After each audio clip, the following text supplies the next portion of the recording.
प्रकृति में आप देख सकते हैं मौसम कितना सुहाना हुआ है।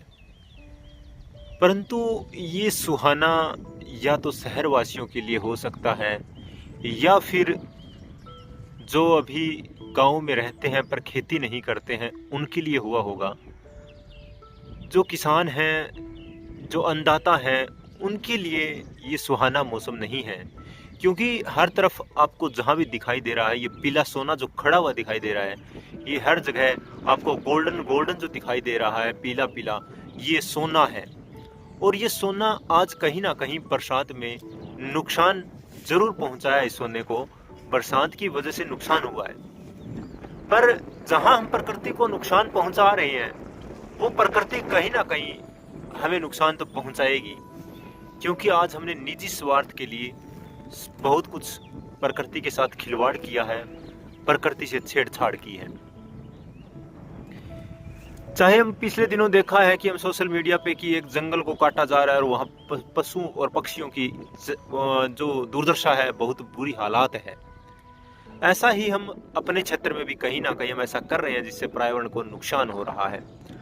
और ये जो सोना आपको दिखाई दे रहा है, जो पीला पीला जो गोल्डन है, और बिल्कुल जो ये सोना है, इस सोने में भी इस बारिश से कुछ नुकसान हुआ है। और अभी भी मौसम आप देख सकते हैं कि मौसम बना हुआ है, हो सकता है कभी भी बारिश और ओले हो सकते हैं। पर मेरी प्रार्थना है प्रभु से, प्रकृति से, परमात्मा से कि ये मौसम ठीक रहे। क्योंकि अन्नदाता की जो 6 महीने की जो कड़ी मेहनत थी उसका रिजल्ट अभी आने वाला था, जो फसलें थी उसका अभी रिजल्ट आने वाला है। और इस रिजल्ट अगर अच्छा नहीं आएगा तो अन्नदाता की मेहनत जो है वो बेकार चली जाती है। और आप लगातार देख रहे हैं कि मौसम में तब्दीली हो रही है।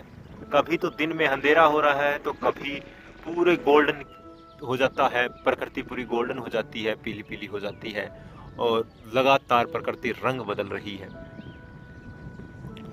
और हम सब मिलकर दुआ करें कि अन्नदाता का नुकसान ना हो और सब कुछ सकुशल मंगल हो। क्योंकि अगर बारिश आएगी, ओले होंगे, तो कहीं ना कहीं पक्षियों का, वन्य जीवों का, जीव जंतुओं का भी जीना दुर्भर हो जाएगा, मौत भी हो सकती है। तो ये पीला सोना आपको दिखाई दे रहा है। परमात्मा से दुआ कीजिए कि अन्नदाता का ये जो जहाँ जहाँ भी आप इस खेती में हैं सबका भला हो। क्योंकि इसी से हम सब का पेट भरने वाला, चाहे वो व्यापारी वर्ग हो, चाहे किसान वर्ग हो, चाहे वो राजनेता वर्ग हो, सबका इसी से पेट भरा जाना है। मैं अन्नदाता को सैल्यूट करता हूँ क्योंकि उसका अन्न खुले आसमां के नीचे पड़ा हुआ है। और सबका जो धन होता है वो धन कहीं ना कहीं ढका जा सकता है, सुरक्षित किया जा सकता है। अन्नदाता का जो धन है उसको खुले आसमां में रहता है और उसको हम किसी प्रकार से भी सुरक्षित नहीं कर सकते हैं।